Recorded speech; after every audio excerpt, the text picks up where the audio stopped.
ये होगा तो फिर क्या ऑप्शन बनती है, अगर ये ऑप्शन चूज करते तो वो होगा, वो मैं आपको बताया ना।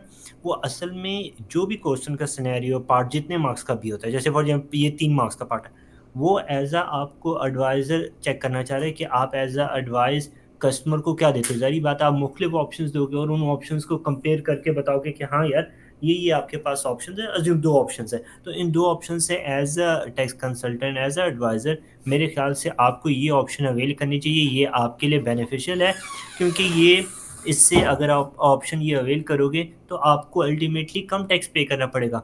टैक्स कंसल्टेंट का मेन जो कोर रिस्पॉन्सिबिलिटी वो क्या है, क्लाइंट को best advice. Minimize the tax.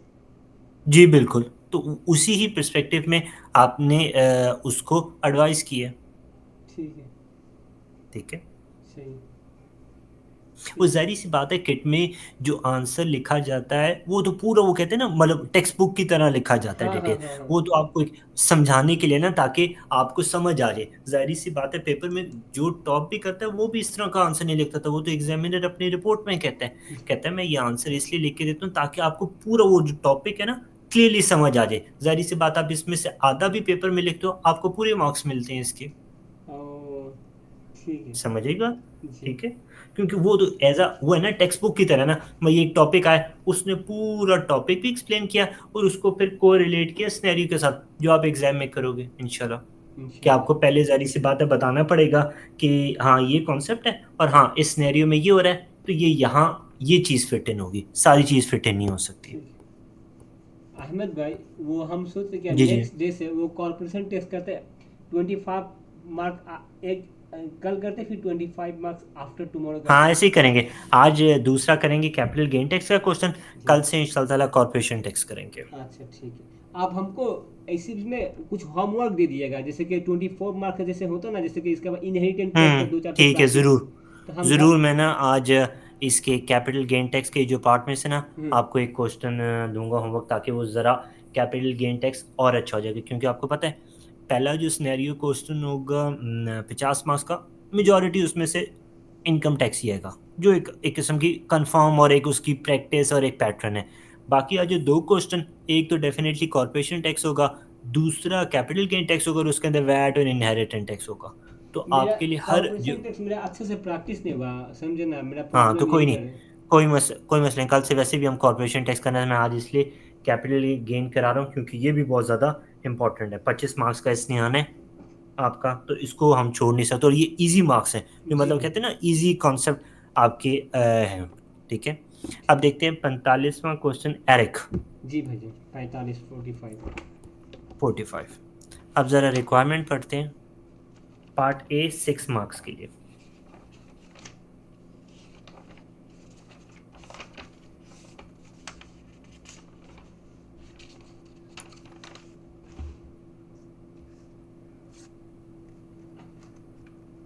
आपका स्टूडेंट का पासिंग रेट कैसा, अच्छा है ना? यार अच्छे हैं, मैं बता रहा हूँ, लेकिन फिर वही बात है स्टूडेंट पे भी बेस करता है ना, कि अब आपको जो मैंने क्वेश्चंस कराए हैं आपने हम्म। वो नोट डाउन किए, मतलब वो टॉपिक नोट डाउन करो उनको। जब भी आपको टाइम मिलता है सिर्फ उन टॉपिक्स को आप रिवाइज कर रहे हो या नहीं कर रहे हो। जब तक कोई भी टीचर, मैं अपनी बात नहीं कर रहा, कोई जी। भी टीचर होगा कहीं पर भी होगा, जब तक स्टूडेंट खुद अपना उस चीज़ को गो थ्रू नहीं करेगा तो टीचर उसको डेफिनेटली उसके बिहाफ पर तो जाके पेपर नहीं दे देगा। हाँ। ये भी ये तो एक समझने वाली बात है ना, कि डेफिनेटली ये क्लास 1 2 तो जहाँ है नहीं ना जहाँ बच्चे को पकड़ के आप करा रहे होगे। नहीं, टीचर्स जो हम सोचते हैं जैसे कि स्कूल लाइफ था ना, जब जब क्लास 9 10 था ना, हम्म आफ्टर इवनिंग के बाद जैसे कि घर में बुक लेके बैठना पढ़ने के लिए, नहीं तो फिर पेरेंट्स। हम्म अब तो जैसे कि जॉब से आते आते बच जाता है 8 9, समझे ना। हम्म। यही प्रॉब्लम हो जाता है, लेकिन क्या करना। वो तो फिर वही ना, वो तो आपने जाहिर सी बात है माशाल्लाह आप मेच्योर आदमी हो, आपने अपना जो स्केड्यूल है वो आइडेंटिफाई करना है कि यार रात को मेरे पास टाइम नहीं मिल रहा, तो मैं अर्ली मॉर्निंग उठ जाता हूँ, फजर से पहले उठ जाता हूँ, घंटा ऑफिस जाने से पहले पढ़ लेता हूँ, वो घंटा 1.5 घंटा भी पढ़ा होगा वो इनफ हो जाएगा मेरे लिए। ये तो definitely as a mature professional आपने देखना है। कोई भी उससे कहते टीचर हो जाए, कोई मतलब एग्जामिनर भी हो जाएगा, वो भी आपको किसी भी बच्चे को पढ़ाएगा, वो भी उसे कहते अश्योरिटी नहीं दे सकता पास करने की तब तक, जब तक बच्चा खुद अपनी नीयत, अपना जो स्केड्यूल है वो सही तरह ना करे, जो पढ़ाया जा रहा है उसको दोबारा एक किस्म को घोल के ना पी जाए। हम अब मतलब क्या घोल के कर पीने रहे का हैं मतलब वो, उसको हम बार बार प्रैक्टिस ना करे, उस टॉपिक को बार बार याद ना करे। अगर वो नहीं करेगा टीचर जितना मर्जी उसको कराते, मैं फॉर एग्जाम्पल अगर आपको पूरी किट भी अज्यूम करा दूं, जी अगर आप उसको दोबारा गो थ्रू नहीं करोगे मेरी किट कराने का कोई फायदा नहीं होगा, और वो किसी का भी नहीं फॉर एग्जाम्पल होगा। अब हम कोई भी हम अगर आज से टीचर कराएगा जी स्टूडेंट नहीं करेगा कोई फायदा नहीं होगा। और अहमद भाई अल्टीमेटली अगर फॉर एग्जाम्पल जी कहोगे कि टीचर ने नहीं किया, वो तो फिर बात ही गलत हो जाती है ना। मतलब आप अल्टीमेटली क्या कह रहे हो कि यार मेरी जो जिंदगी का मतलब कोई भी फैसला है या गलत है वो दूसरों पे इल्जाम, वो दूसरों पे इल्जाम वो करता है जो खुद अपनी चीजों को आइडेंटिफाई नहीं कर सकता। आई बात समझ। जी अब देखते हैं पार्ट ए 6 मार्क्स के लिए। ठीक Calculate EREC total after tax proceeds in respect of the two capital gain tax disposal in the tax year 2022 and 2023। ठीक अच्छा, एक जरा ये रिक्वायरमेंट जरा दोबारा पढ़ो आराम से, रिक्वायरमेंट को पढ़ना और समझना है क्या कह रहा है। Calculate Eric's total after tax process, after tax के बाद जो सेल के बाद जो टैक्स आया उसमें in respect of two capital gain tax disposal in the tax year hmm 22-23, यही बोला ना। हम लोग कैलकुलेट करने हम्म बोला जो डिस्पोजल के बाद जो टैक्स आया उसका 2022-23 का टू कैपिटल गेन, शायद दो ठो है। हम्म। अब आपने क्या नहीं आफ्टर टैक्स उसकी प्रोसीड्स निकाली हैं जी किस में, दो जो कैपिटल गेन टैक्स डिस्पोजल की है, दो जी याद रखना है आपने। दो अब जरा पढ़ते हैं एरेक का पूरी file detail. Detail You should assume that today date is 1st March 2024। ठीक हो गया। जी Client Eric requires advice on the capital gain tax implication arising from the receipt of insurance proceeds and the disposal of the sum shares, and the inheritance tax relief है available in respect of assets in his state at death. His son Zach requires advice regarding the application of the personal service company legislation के बारे में। Eric पढ़ते हैं। Eric UK domiciled and resident है, इसको mark कर लेना। हो जी सकता है ठीक जो जो आप लाइन पढ़ते हो जो समझते हो आपको रेलेवेंट है वो वही, कि जितना करने से आपको आइडिया होगा उसको मार्क कर देना ताकि आपको आगे आइडेंटिफाई करने में मुश्किल ना हो। मुश्किल हाई है। रेट टैक्स पेयर है, इसको अंडरलाइन कर लेना। अच्छा is in ill health and is expected to die within next years, इसको भी अंडरलाइन कर लेना। क्यों? ये इनहेरिटेंस टैक्स से रेलेवेंट हो सकता है, वहां पर आपको हेल्प कर सकता है। तो कैपिटल ट्रांजैक्शंस, ये बात समझी। तो जी इस तरह जब आप क्वेश्चन पढ़ोगे तो जो बेसिक उसकी इंफॉर्मेशन हाई रेट रेजिडेंट ये से साथ साथ उनको मार्क करते जाना है राइट और लेफ्ट पर, ताकि आपको याद रहेगा, आपको बाद में उसको दोबारा पढ़ना नहीं पड़ेगा, उससे टाइम सेव करोगे और डेफिनेटली अल्टीमेटली आप अपना एनर्जी स्ट्रेस लेवल कम कर रहे हो। अहमद भाई वो जैसे इल हेल्थ होता है जैसे डिसेबल का कोई टैक्स बेनिफिट है क्या? नहीं नहीं नहीं, इसका नहीं मैं बात कर रहा।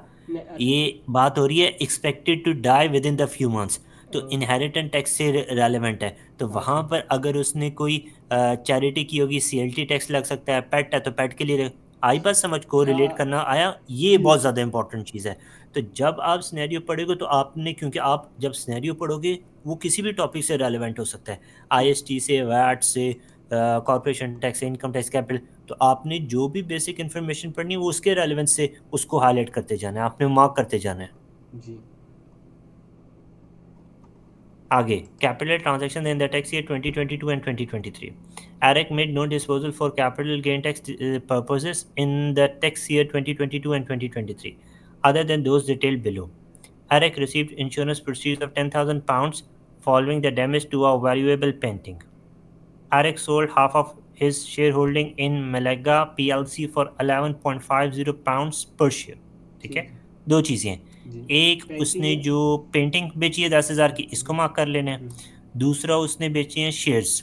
ठीक है, ठीक है मलगा पीएलसी में इतने के। अब ज़रा दोनों की डिटेल पढ़ते हैं। डैमेज पेंटिंग, हर एक परचेज है प्रिंटिंग 46,000 की, ये आ गई आपकी इनिशियल कॉस्ट। प्रोसीड्स कितनी है? 10,000 की। जैसे The damage was the painting was damaged in October 2022, such that the immediately afterwards its value fell to 38। 46 से कितने पर पहुंच गया? 38 पर। 38 जो इंश्योरेंस प्रोसीड्स आपकी 10,000 की हैं, ठीक है, यकम दिसंबर 22 को। Eric has not had the painting repaired, और उसने अभी तक उसको सही नहीं कराया। ये हो गया पेंटिंग का। हम्म, अब जरा शेयर्स का देखते हैं। Malaga PLC is a quoted trading company, 2 lakh issued shares हैं। 80% of Malaga PLC chargeable assets have always been chargeable business assets। ठीक हो क्या? ठीक है Eric was given 12,000 shares in Malaga PLC by his sister on 1st August 2019। and when they were valued at 126,000 pounds, Eric's sister had purchased the shares for 96,000 pounds. On 1st March 2017, gift hold over relief was claimed in respect of the gift of the shares to Eric on 5th August 2019. Eric paid the inheritance tax arising in respect of this gift following his sister's death on 1st September 2019. Eric has never worked for Malaga PLC. Eric sold 6,000 shares in Malaga PLC on 1st March 2023. अब पहले ज़रा damage painting को पढ़ना है और फिर जो share से रिलेटेड है उसको पढ़ना है। ज़रा आराम से दोनों को पढ़ना है, कोई जल्दी नहीं करनी। जब तक समझ जाएगा वो फ़ायदा नहीं होगा नाम का, तो वो क्वेश्चंस तो नहीं हमने करने ना, ऐसा करना है ताकि आपको उनकी जो इंग्लिश है, उनकी जो वर्डिंग है, वो सारी समझ आए। जी। Eric is a UK resident and domicile, दोनों यूके का है, वो बाय बॉन्ड भी और रेसिडेंट भी है, ठीक है ना। इज हायर रेट टैक्स ऐसे ही पेयर, वो ज़्यादा माने बेसिक रेट में टैक्स नहीं देता। इन इल हेल्थ, वो सिक है and is expected to die within few next month, शायद वो ऑल मैन हो चुका है, वो ऑलमोस्ट क्लोज टू डाई, ठीक है। And Eric capital transaction in the tax year 22-23, Eric made no disposal for capital gain tax, capital gain tax में no disposal है फॉर द टैक्स ईयर 22-23, ठीक है। Then note below, Eric receive insurance proceed, वो insurance पाया है वो क्योंकि उसका पेंटिंग टूट चुका है, ठीक है, या रिपेयर करने के लिए। एरिक सोल एज, ठीक है, हम लोग पेंटिंग में आता है। आप देखिए Eric purchase painting 46 lakh, original cost है 46, painting was damage in October 22 and immediate after the its value 38, वो दाम कम के 38 हो गया, रिमेनिंग वैल्यू आ गया। तो हम लोग इंश्योरेंस प्रोसेस को निकालते हैं, जैसे कि इंश्योरेंस प्रोसेस की कैलकुलेशन करने जाए अभी। बिल्कुल, अभी अब ये पढ़ लो फटाफट, पहले पढ़ लो आप ये इंश्योरेंस प्रोसीजर इसका, फिर हम शेयर्स का फिर इसको सॉल्व करते हैं। इन बाय एरिक 1 दिसंबर 2022 को पेयर, ठीक है। Eric has not had painting repaired, वो पेंटिंग को रिपेयर भी नहीं किया, ठीक है। ये इतना का काम शुरू करते, पहले पेंटिंग का, फिर उसके बाद शेयर में जाते हैं। अच्छा, अब कर लिया, अब ज़रा इसको सॉल्व करते हैं। ठीक है।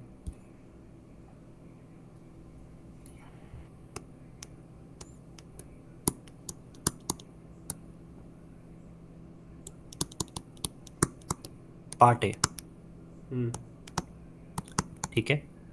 सबसे पहले आपने जो डिस्पोजल है पेंटिंग की उसकी बात करनी है। हाँ हाँ,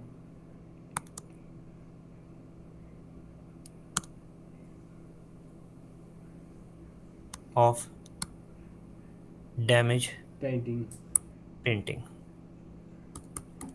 ठीक हो गया। अब ज़रा आ जाओ, आपके पास इंश्योरेंस प्रोसीड, प्रोसीड्स उसने दी हुई हैं 10,000 की, ऐसे ही है। बिल्कुल सही है। उसके बाद आपने उसकी कॉस्ट निकालनी है, डीम कॉस्ट। हाँ, डीम कॉस्ट निकालनी है। अब उसने क्या कहा आपको कि हम डीम कॉस्ट कैसे निकालते हैं, जो आपकी इंश्योरेंस प्रोसीड्स है डिवाइडेड बाय जो इमीडिएटली वैल्यू फेल करिए उसकी, ऐसे ही है, हाँ हाँ, मल्टीप्लाई बाय जो उसकी जो परचेज कॉस्ट है। परचेज कॉस्ट है 46,000 राइट, इंटू 10,000 जो प्रोसीड्स है divided by 10,000 proceeds plus, into जो रिमेनिंग उसकी वैल्यू रहेगी। ठीक है। अब देखो कॉस्ट कितनी आ रही है आपके पास। हम देख रहे हैं नीचे 38 48 46 multiply 10 divided 48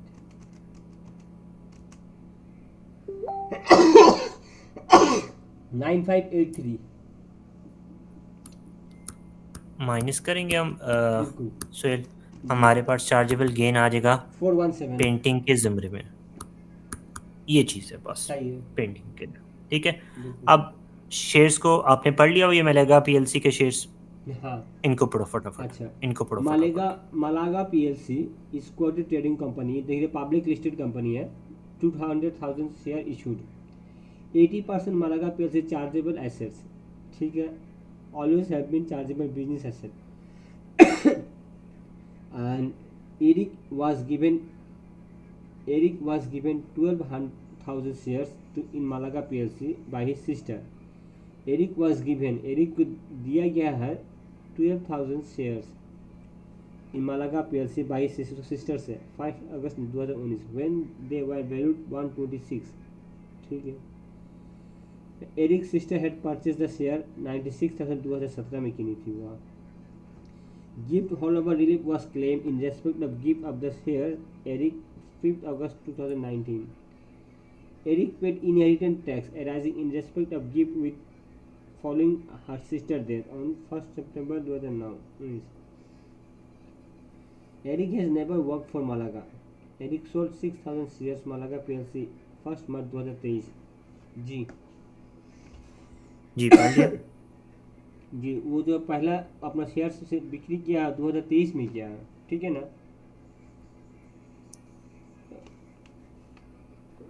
and Eric has अच्छा, नेवर अब वर्क फॉर इसके मालागा पे, तो कभी डिस्पोजल ऑफ मलेगा निकालते हैं। हाँ, disposal of Malaga ji.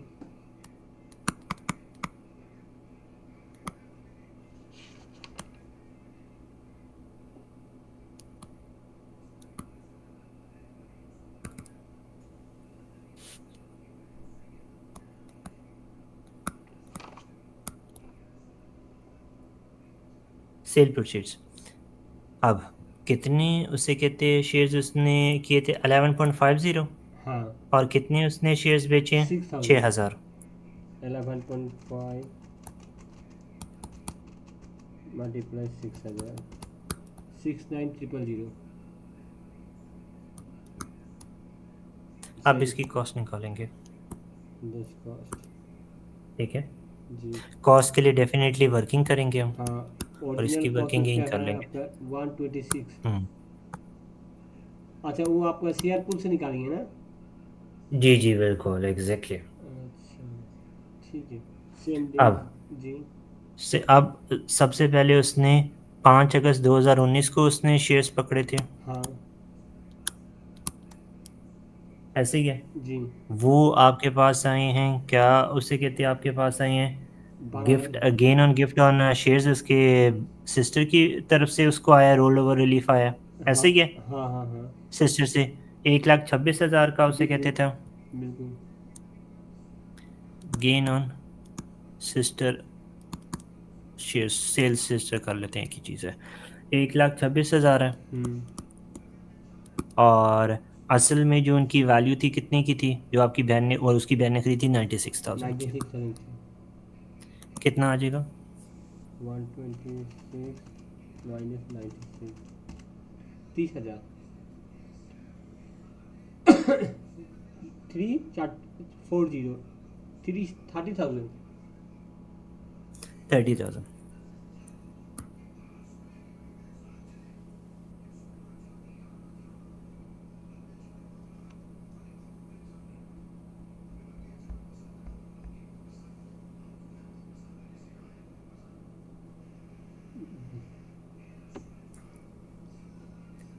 Okay, उसके बाद आपके पास रोल ओवर रिलीफ है।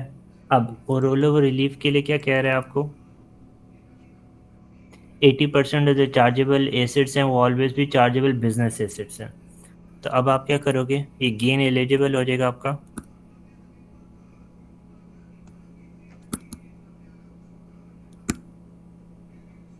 For gift hold over relief, hold over relief.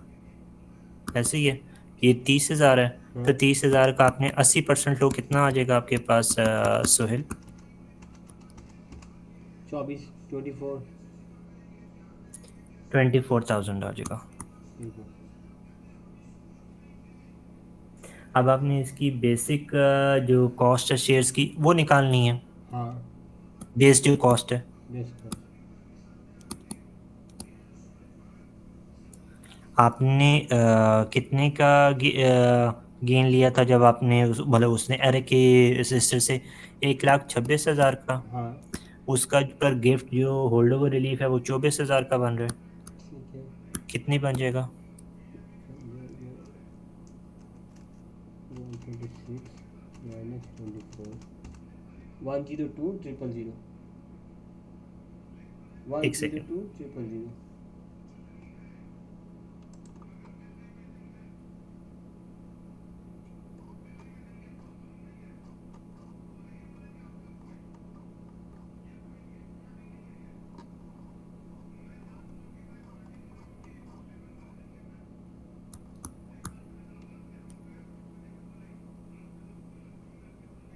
Okay, सो अब आपकी बेस कॉस्ट आ गई इतनी, जी। और इसमें से आपने क्या कह रहे हो कितने परसेंट शेयर्स बेचे हैं?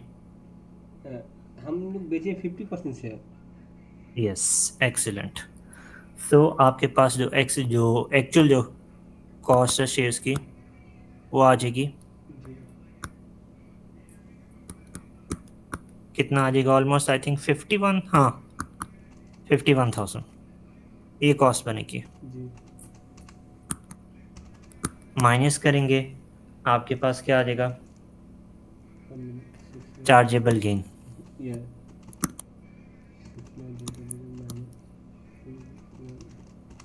ये 18,000 बन जाएगा। 18,000। अभी तो अभी ये एक हुआ है, अब उसने हमें क्या कहा था, आपने क्या निकाले हैं? आफ्टर टैक्स प्रोसीड्स निकालनी है दोनों की। हाँ हाँ। हमने दोनों का चार्जेबल गेन निकाली है, अब जी। क्या निकालेंगे? इनके आफ्टर टैक्स प्रोसीड्स निकालेंगे। बिल्कुल।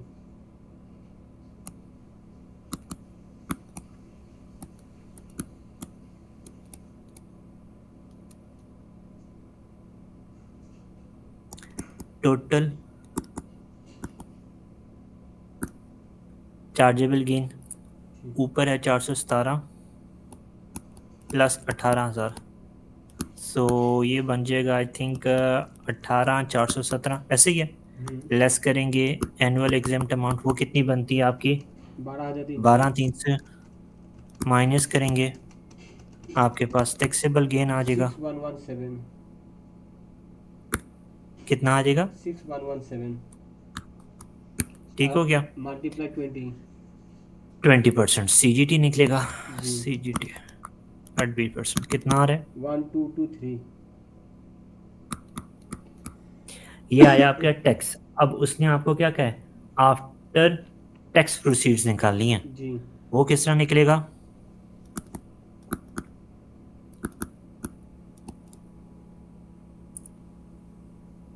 आपके पास 10,000 पेंटिंग का है, हम्म। 69,000 शेयर्स के, जी। सो 10,000 प्लस 69,000 आफ्टर टैक्स प्रोसीजर, इसका मतलब प्रोसीजर में से आप ये टैक्स माइनस करोगे। हाँ। अब ओके। बताओ कितना आता है?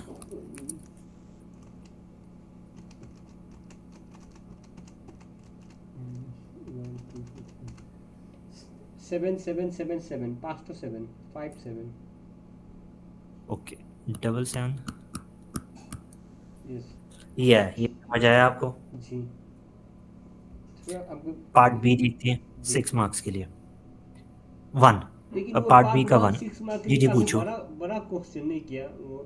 पार्ट वन 6 मार्क का। हाँ, अभी तो हमने एक ही है ना। नहीं, ये में 6 मार्क, लेकिन ये तो काफी बड़ा क्वेश्चन था, ख्याल किया ना। हाँ, ऐसी ऐसी ये कैलकुलेशन है ना, तो कैलकुलेशन तो फिर ऐसे ही होगी। ठीक है, चलिए कोई बात नहीं। कैलकुलेशन तो ऐसे ही होगी। चलिए। ठीक है, आगे देखते हैं। On the assumption that Eric dies on 31st March 2024, advise on the availability and effect, if any, of agriculture property relief, business property relief, and quick succession relief in respect of the farmland and the retained stores in Malaga PLC। इस requirement को जरा पढ़वा रहा हूँ आपसे। On the assumption that Eric dies 31 March 2024 को, ठीक है। Advice on the availability and effect any agriculture property relief, business property relief, and quick succession relief in respect of the farmland and retained share in Malagas PLC। वो बोल रहे थे हम लोग का एग्जेप्शन करने के लिए, अगर कोई अपॉर्चुनिटी है एग्रीकल्चर प्रॉपर्टी का ऊपर, बिजनेस का ऊपर, या क्विक सक्सेशन रिलीफ जो अर्ली डेट होता है, in respect of the farm land and the retain shares in Malaga PLC. जी। जी, समझ आया आपको क्या कह रहे हैं? हाँ, वो बोल रहा है फार्म लैंड और जो रिटेन शेयर है उसका ऊपर एग्रीकल्चर बिजनेस प्रॉपर्टी या क्विक सक्सेशन रिलीफ हाँ, कौन सा दे सकता है? अब देखें उसने डेट आपको बता दी है ना IST के लिए, कि हाँ। कब वो हम एक्सपेक्ट करेंगे, कब मरेगा? 31 31 मार्च मार्च 2024, 2024 को। Before 7 years. अब ज़रा, हाँ, अब ज़रा इसके जो लाइफ टाइम एसेट्स हैं उनको देखते हैं, फिर देखेंगे कि उस पर क्या क्या चार्ज लग सकता है, क्या क्या चार्ज नहीं लग सकता। Eric on farmland in the UK which has been leased to a tenant farmer for the last 10 years. The farmland has a market value of 420,000 and agriculture value of 340,000. Eric other assets, excluding the remaining Malaga PLC shares, are valued at 408,000. Eric has made only one previous lifetime gift of £60,000 ji cash to his son Zach on 1st July 2017. तो जी आपने किसके perspective से IST की calculation बतानी है, farmland और agriculture land. मलगा agriculture land और मलगा PLC से। हाँ अब ज़रा आपने मलगा पीएलसी को दोबारा पढ़ना है और इस फार्मलैंड को ज़रा दोबारा पढ़ना है और आराम से पढ़ना है ताकि आपको चीज़ समझ आए। ठीक है। मलागा का PLC coated trading company with 200,000 में 2 लाख शेयर हैं। 80% of Malaga PLC chargeable assets have always been charged business asset। ठीक है। Eric was given 12,000 share in Malaga PLC by his sister on 5 August 2019। Eric को 12,000 share मिला उसके बहन से, वो 5 August 2019 when they were valued at 126, जब उसका दाम था 1,26,000। Eric sister had purchased the shares. Eric का सिस्टर की नीति हुई है 2017 में 96,000 से। ठीक है। गिफ्ट हॉलओवर relief was claimed in respect of the gift of the shares to Eric on 5 August 2019। Eric paid the inheritance tax. Eric ने अपना इनहेरिटेंस टैक्स पेड किया है arising in respect of the gift following his sisters death on 1 September 2019। Eric paid inheritance tax arising in respect of gift sisters death on 1 September 2019। वो 2019 को उसे gift मिला था। ठीक है। जी Eric has never work for Malaga, वो कभी वहाँ काम ही नहीं किया है। Eric sold 6,000 shares. हाँ जी बोलिए पढ़े। अब अब पहले जो मलगा पीएलसी है ना उसका देखते हैं कि उसका आईएसटी के मतलब इस ज़ुमरे में क्या बनेगा। ठीक है। ठीक है।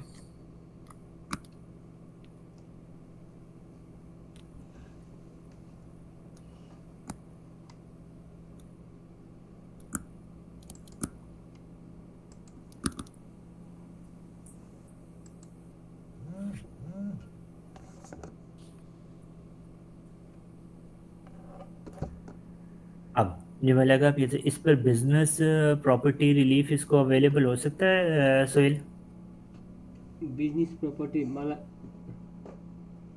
शेयर्स पर। शेयर्स पे तो ये याद नहीं आ रहा शेयर्स का ऊपर होगा कि नहीं। एग्रीकल्चर के लिए तो फार्म लैंड का ऊपर आप कर सकते हैं एग्रीकल्चर रिलीफ। ठीक है। लेकिन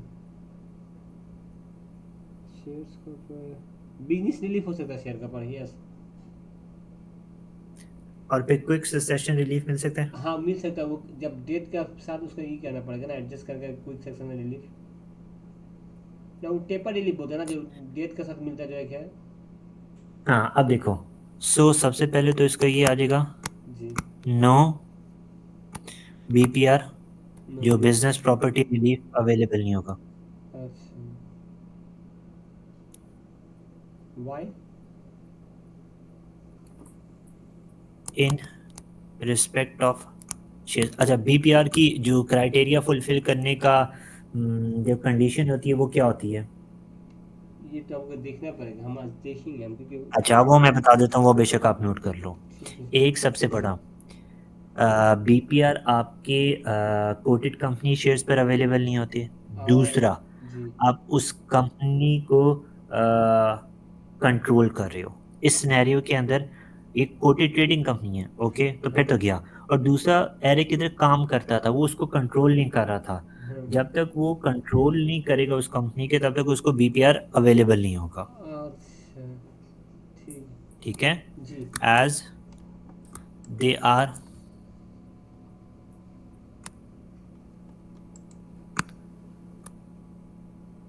coated company shares and Eric does not control the company. ठीक है।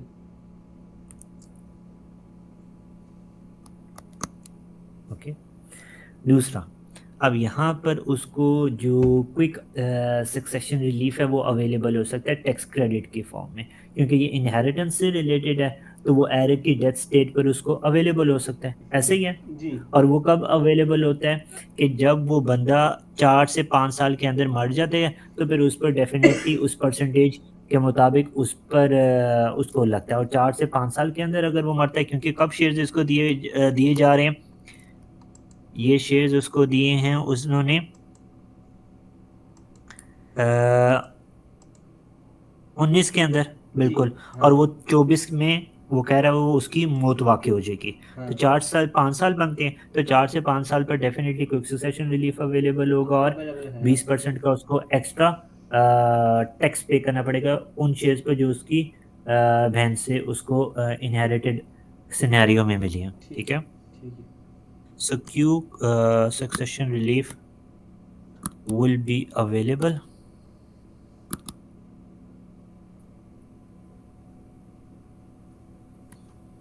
As a tax credit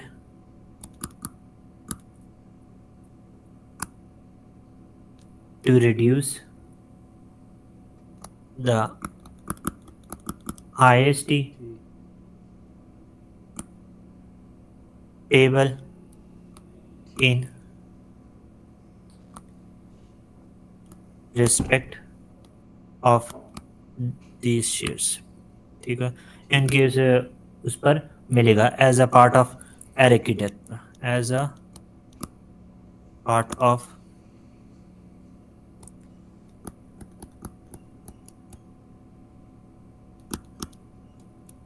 death, ठीक है? ठीक है। अब जो क्विक इसका सक्सेशन का फार्मूला होता है, वो क्या होता है? क्विक सक्सेशन रिलीफ आप क्या लेते हो? वो जो जो आपको आपके पास 20% वहाँ। बिल्कुल आईएसटी आप पे करोगे ठीक है। ऑन हिज सिस्टर डेथ, जो भी उस पर आपने पे किया होगा, ठीक है। इनटू नेट ट्रांसफ़र अमाउंट, ठीक है। और उसके बाद ग्रॉस ट्रांसफ़र अमाउंट, और इनटू जो भी रेलेवेंट परसेंटेज होगी। तो ठीक है। अब इस सिनेरियो के अंदर आपके 4 टू 5 इयर्स लग रहे हैं, ऐसे हाँ। ही है। हाँ। सो परसेंटेज रेलेवेंट बन जाएगी 20%। 20%। ये आपका मलगा की सिनेरियो के अंदर बन रहा है, ठीक है। ठीक है? अब बात करते हैं जो फार्मलैंड है।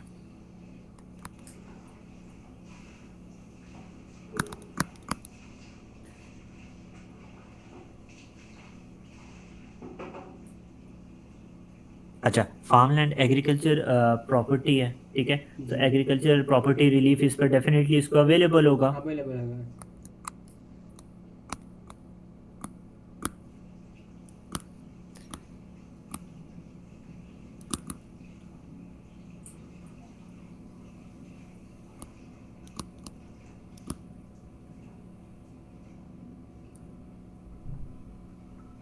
और वो कब अवेलेबल होगा? ओनली ऑन इट्स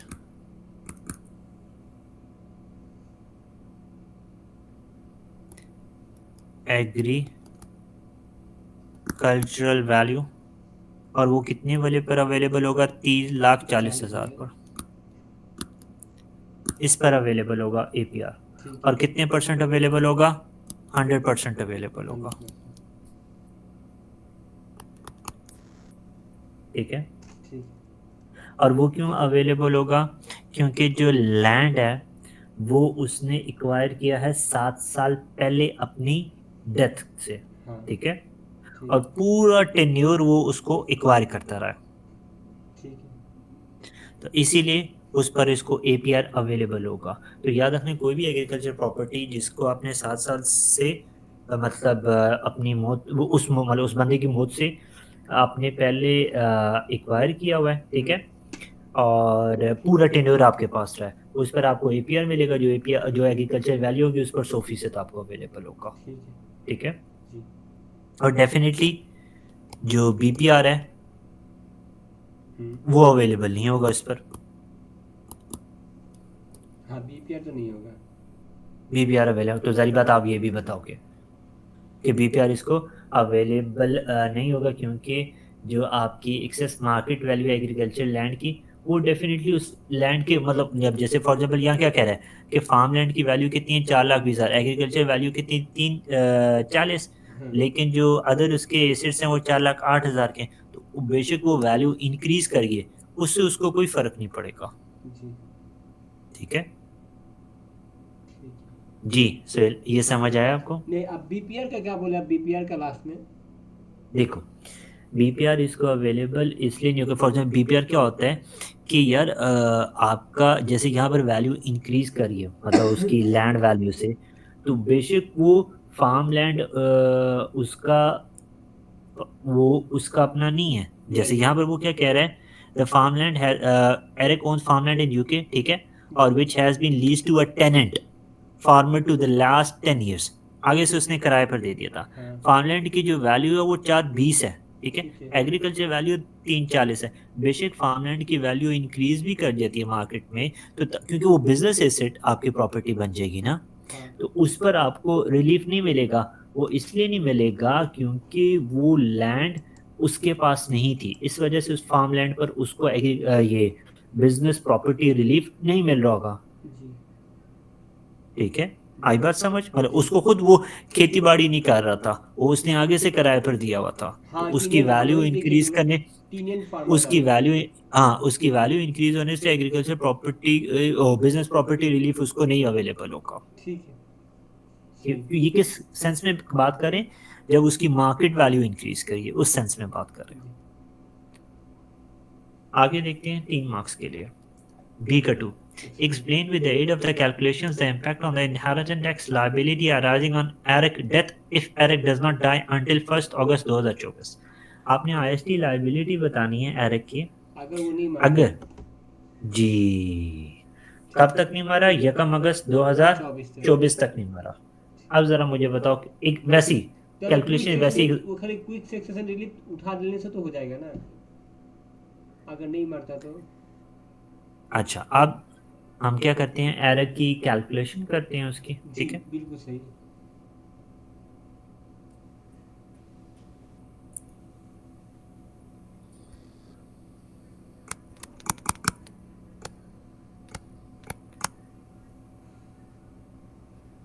अब जो लाइफ टाइम गिफ्ट होगा जैक को, वो लाइफ टाइम गिफ्ट मिला है जैक को, कितने का लाइफ टाइम गिफ्ट मिला है? ये कितने का है? 60,000 का है, 60,000 का। ठीक है। और ये कब मिला है उसको? 1 जुलाई 2017। जी। ये उसकी मौत से 7 साल पहले है, तो इस पर 18 तो सीधा दिसंबर सीधा 2005। कोई आईएसटी चार्ज नहीं होगा उसकी डेथ स्टेट पर, ऐसे ही है। हाँ, बिल्कुल सही बोला आपने। ठीक हो गया। हम्म। सो ये लाइफ टाइम गिफ्ट है 60,000 was given in 2017 where 7 years will be passed before his death date. अगर 24 तक भी रहता है तो फिर भी 7 साल पहले पूरे हो जाते हैं, ठीक है। ठीक है। So no IST on the death date, मतलब मरने के बाद कोई उसको नहीं देना पड़ेगा, ठीक है। ठीक है। अब ज़रा ज़िंदगी की बात कर लेते कि ज़िंदगी में उसको क्या करना पड़ेगा। सो आपके पास क्या है, 60,000 है, जी। माइनस करेंगे एनुअल एग्जेम्प्ट वैल्यू, हम्म। ठीक है। आपके पास क्या है, यकम 17 है तो ये बन जाएगा 17, 18, ऐसे ही है। जी। 3,000 माइनस हो जाएगा, एक और आ जाएगा 16, 17, हाँ, ठीक। 3,000 माइनस हो जाएगा, ठीक है। तो 54,000 आ जाएगा, ठीक है। ऐसे ही है। बिल्कुल। अब जो 54,000 है, नील रेट बैंड तो डेफिनेटली अवेलेबल ही नहीं होगा क्योंकि वो डेथ स्टेट पर ही नहीं जाएगा, ठीक है। ठीक है। अब इस 54,000 पर उसको टैक्स पे करना पड़ेगा। अपनी ज़िंदगी की बात करें जो चार्जेबल स्टेट है, जी 40% इसका लो कितना बनता है आपका? 40%, 54,000 21600। ठीक है, ये बनेगी इसकी IST सेविंग। ठीक है, जी आप देखते हैं जो चार्जेबल आपकी जो स्टेट जो एक्सेस होता है वो नील रेट जो बैंड है वो 3,25,000 बनता है, ऐसे हाँ ही है। ठीक है, 3 लाख 25 है। अब इसको QSR अवेलेबल होगा या नहीं होगा नहीं ये होगा ना, बताओ क्योंकि आप। तो बड़ा नहीं है ना। Yes, excellent. और वो आप बताओगे इधर लिख के, अच्छा, नो QSR अवेलेबल। और वो क्यों अवेलेबल नहीं होगा ये बताओ आप। Because he doesn't die within this time period. Yes, excellent. ये आप बताओगे उसको कि ये QSR इसको अवेलेबल इसलिए नहीं है क्योंकि वो जो टाइम फ्रेम उसका टाइम पीरियड है QSR का, उसके बाद जाके मरे वो, तो हाँ इसलिए तो QSR इसको अवेलेबल ही नहीं होगा। ओके, ठीक है। तो इसलिए मैं वही कह रहा हूँ, आपको सोहेल चीज़ें आती है, एक कॉन्फिडेंस सबसे ज़्यादा ज़रूरी है। और जो पॉइंट आएगा वो आपने लिखने बेझिझक होके, ठीक है। अगर वो गलत होगा उसके मार्क्स वो नहीं काटेगा। हाँ ठीक है, ये जेहन में बात रखनी है आपने। सही। क्योंकि इसमें सबसे, क्योंकि असल चीज़ ये गेम वो है ना, माइंड गेम है। हाँ तो आपने अपने ऊपर कॉन्फिडेंस रखना, यार मुझे हर चीज़ आती है, कोई मसला नहीं है। जहाँ पार्ट आपको कोई मुश्किल लग रहा है, थोड़ा टाइम लग रहा है, स्किप करना है, अगले पार्ट पर मूव करना है, उसके लिए जगह छोड़ देनी है, उस पर टाइम नहीं ज़ाया करना, अपनी टाइम एनर्जी नहीं वेस्ट करनी है। सही। वो सबसे ज़्यादा इंपॉर्टेंट है पेपर में।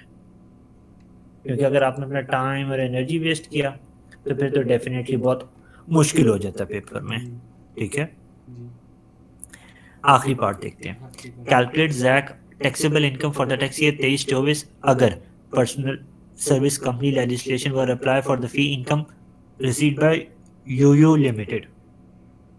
करते हैं जैक के। आप देखते हैं, Jack is the sole shareholder, director and employee of Yo-Yo Limited, a company which provides consultancy services in the year ended 31 March 2024. Yo-Yo Limited gross free income from relevant engagement performed by Zach will be 1,10,000. All of the consultancy clients are small organization for the purposes of the personal service company legislation. In the tax year 23-24, Zach will draw a salary of 24,000 and dividends of 50,000 from Yo-Yo Limited. Neither Yo-Yo Limited nor Zach has any other source of income. अच्छा, अब इसको पढ़ो फिर हम इसको ना solve करते हैं। ठीक। In the sole is the sole trader is the sole shareholder, only one sole shareholder and director and employee of Yo-Yo Limited. अपना ही कंपनी का मालिक ही खुद ही है, ठीक है। A company which provides consultancy service, ठीक है। In the year ended 31st of March 2024, Yo-Yo Limited gross fee income from relevant engagement partner, it will be 1,10,000. All of the consultancy clients are small organization for the purpose of the personal service company legislation, ठीक है। In the tax year 23-24, Jack will draw salary 24,000, dividend 50,000, Yo-Yo Limited. In neither Yo-Yo Limited or Jack has any other source of income, ठीक है ना। Jack का और ना Yo Yo company की कोई अदर सोर्स ऑफ इनकम नहीं है। हाँ, तो वो ठीक है, किसका निकालने अब बोला जरा इनकम टैक्स कैलकुलेशन करे, जैक का या दोनों का ही?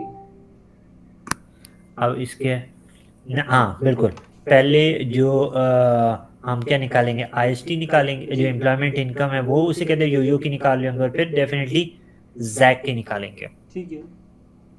नॉन सेलिंग सो सेलिंग योयो टोटल इनकम आ जाएगी आपके पास 1,10,000, 1,10,000 है। ठीक है। ठीक है, और कितने परसेंट डिडक्शन उसे कहते होगी? 50 मुझे आपका वहाँ से आना पड़ेगा, जैसे कि नेट से 1,00,000 से 1,10,000 5% डिडक्शन होगी, माइनस ये याद रखना है। 1,00,000 डिवाइडेड 2 माइनस 12,570, सात नहीं नहीं नहीं नहीं नहीं नहीं नहीं नहीं नहीं नहीं नहीं नहीं नहीं नहीं नहीं नहीं नहीं। तो योयो की टोटल इनकम कितनी है? 1,10,000। हाँ ठीक है। अब जरा इधर से पढ़ते हैं। जी इन द ईयर कहते हैं योयो की ग्रॉस फी कितनी इनकम रेलेवेंट एंगेजमेंट से बाय जैक? 1,10,000। ठीक है। और जो हम बात करें 5% इसकी डिडक्शन क्यों करेंगे हम? हाँ, क्यों करेंगे, यही तो हम पूछ रहे हैं आपसे। ये देखो 5% आप डिडक्शन इसलिए कर रहे, किधर गया, एक सेकंड। जो योयो का ग्रॉस फ्री इनकम है, जो भी एंगेजमेंट से उसे कहते आ रहा है, वो आपके पास कितना है, 1,10,000 है, हाँ ऐसे ही है। जी। अच्छा आप क्या कह रहे थे, क्या कह रहे, वो क्या क्या करने लगे थे, इसमें से 1,10,000 में से क्या करने वो जो लगे थे? 1,10,000 में से 1 लाख का लिमिट है ना, वो लिमिट में से बात दिए तो आया आपका 10,000। 10,000 में से 50% लेके बाकी वो जो 12,570 से बात देने, हम यही करने मांगे थे। अच्छा ये ज़हन में रखना, ये मैं ख्याल शायद आपने कॉन्सेप्ट पढ़ा नहीं हुआ या शायद पढ़ा होगा, वो भूल गए कि जो भी मतलब एम्प्लॉय या होता है, वो अगर कंपनी का सोल एम्प्लॉय है, हाँ ठीक है, जी जी। उसके लिए एम्प्लॉयमेंट अलाउंस है 5,000 का। ओ, हाँ ये तो हम ओके, इसमें देखे थे शायद, वो जो आपका एक जो छोटा जी स्कूल ना। ठीक है। सो वो आपको अवेलेबल होता है उसकी एनआईसी से डिडक्ट करने के लिए, वो हाँ, डिडक्ट करने के लिए उसके पास अवेलेबल होता है। एम्प्लॉयमेंट लेकिन अलाउंस। यहाँ पर, जी जी, और यहाँ इसीलिए वो 5% सिर्फ डिडक्शन आप कर रही हो उसकी। तो ये कितना आ जाएगा, ऑलमोस्ट आई थिंक 5500। ठीक है हाँ। सो ये आ जाएगा 1,04,500। अब उसकी जो सैलरी है वो डिडक्ट करेंगे, ठीक है। क्योंकि ये ज़हन में रखना अभी हम जो बात कर रहे हैं वो कंपनी की तरफ से। जी, जी एम्प्लॉयमेंट इन उनके हिसाब से बात करें। अब सैलरी आपके पास उसने इधर दी हुई है जैक की 24,000 है। हाँ, डिविडेंड भी तो बात जाएगा ना, वो भी तो कंपनी से ही जी, आया। फिर एनआईसी आ जाएगी।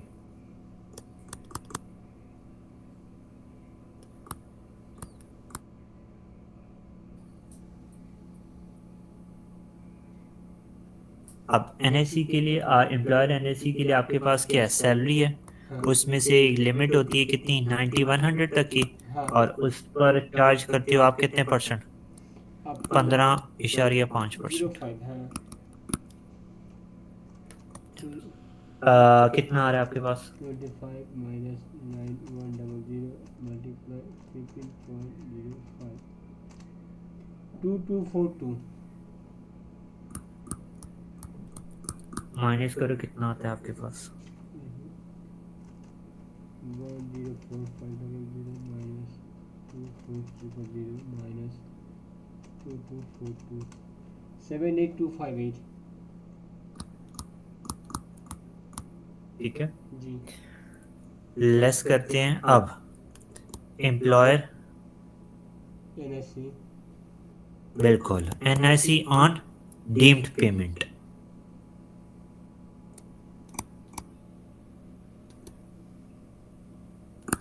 अब डीम्ड पेमेंट आपके पास कितनी है, वो ये है 78258 multiply by 15.05 hmm. Divided by, इस पर क्या करोगे, 100% ऐड अप करोगे, 115.5 आ जाएगा। ये कॉन्सेप्ट आपने पढ़ा हुआ है डीम्ड पेमेंट का एनआईसी पर? नहीं, डिवाइडेड एक एक है ना, इम्प्लीमेंट बेनिफिट है ना 15.505। हाँ, अब ये जब भी डीम्ड पेमेंट निकालते हैं ना एम्प्लॉयर एनआईसी के लिए, हाँ। तो तब आपके पास जो एनआईसी की परसेंटेज होती है उसको 100 में ऐड कर देते हैं डिनोमिनेटर के अंदर। अच्छा, इधर डीम पेमेंट में एम्प्लॉयर का NSC। जी बिल्कुल।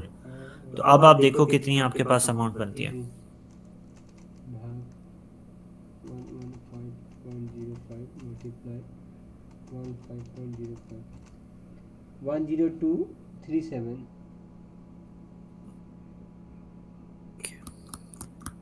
माइनस करेंगे, आपके पास डीम्ड एम्प्लॉयमेंट इनकम आएगी। ये कॉन्सेप्ट है डीम्ड एम्प्लॉयमेंट इनकम निकालने का। अच्छा, ये आपको पता है बुक में ठीक कहाँ है, पर मिलेगा, ये तो हम आपका पर्सनल इनकम टैक्स बुक के। में, बुक में तो नहीं मैं बता सकता, मैं तो नोट्स में मुझे पता है। ये एनआईसी के बाद जो टॉपिक होंगे ना वहाँ पर हो सकता है, पता नहीं टेक्स्ट बुक में किस तरह लेके चलते हैं, क्योंकि मैं टेक्स्ट बुक का फॉलो नहीं करता, तो उसका मुझे कोई आइडिया नहीं कि किस पेज या किस चैप्टर में होगा। ओके, ठीक है, हम देखते हैं। ठीक है, अब ये देखो कितनी आ रही है डीम्ड एम्प्लॉयमेंट इनकम। 78258 माइनस 10237, 68021। ठीक हो गया, ये आ गई इधर डीम्ड एम्प्लॉयमेंट। अब आपने निकाली है जैक की, क्योंकि अभी आपने जैक की नहीं निकाली है, ये याद रखना। बिल्कुल। टैक्सेबल इनकम किसके लिए? 23-24 के लिए। हाँ ठीक है, सही। अब वो तो सर दो ही अब इनकम, एक सैलरी एक डिविडेंड है। जी टोटल उसकी जो इनकम है वो है 24,000 जी प्लस ये आपके पास है डीम्ड एम्प्लॉयमेंट इनकम। अच्छा। इन दोनों को ऐड करो, कितनी इसकी इनकम आती है जैक की? डेफिनेटली जो जो लिमिटेड से 92021। लेस करेंगे पर्सनल अलाउंस, वो है 12,570, ऐसे ही है। हाँ टैक्सेबल इनकम आ जाएगी। जी 79451।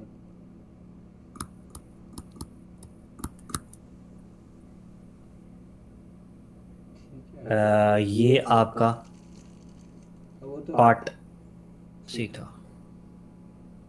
अच्छा फिर तो ये जैसे कि 377 20% और बाकी का ऊपर 40% चार्ज कर दिए ना। हाँ, अगर वो मांगा हुआ है, अब जरा ये समझने की जरूरत है वो उसने क्या कहा है। उसने लाइबिलिटी निकालने को कहा या सिर्फ टैक्सेबल इनकम? उसने क्या कहा है? और टैक्सेबल सिर्फ इनकम। Taxable income. और ये जो डीम पेमेंट अकाउंट का कॉन्सेप्ट है ना, जी ये आएगा कंपनी लेजिस्लेशन IR 35 के अंदर। अब ओके। ये आपको ढूंढना पड़ेगा किधर है वो टेक्स्ट बुक, उसका मुझे आइडिया नहीं कि टेक्स्ट बुक के अंदर वो किधर है। मैं देखता हूँ अभी बैठ के थोड़ा सा, काफ़ी अब कठिन वही लग मैं रहा कह रहा हूँ, जो मैं क्वेश्चन कराता हूँ आपको, उसमें जो टॉपिक डेफिनेटली नहीं वो आएंगे, उनको मार्क कर लो, ताकि आपको वो दोबारा याद रहेंगे, आपको भूलेंगे नहीं। ठीक है भैया। ठीक है। जी और अब मैं आपको एक होमवर्क देता हूँ, क्वेश्चन जो आपने ना प्रैक्टिस करना CGT के लिए, ताकि आपको हेल्पफुल रहेगा, जी ताकि कल से हम जो कॉरपोरेशन टैक्स के क्वेश्चंस हैं कोर वो करेंगे। ठीक। तो आज हमने ये किया, अब आपने करना लाइबर करना 47। 47 ना, ठीक है। हाँ ठीक है। ठीक है, ओके। ठीक है। Thank you. ओके।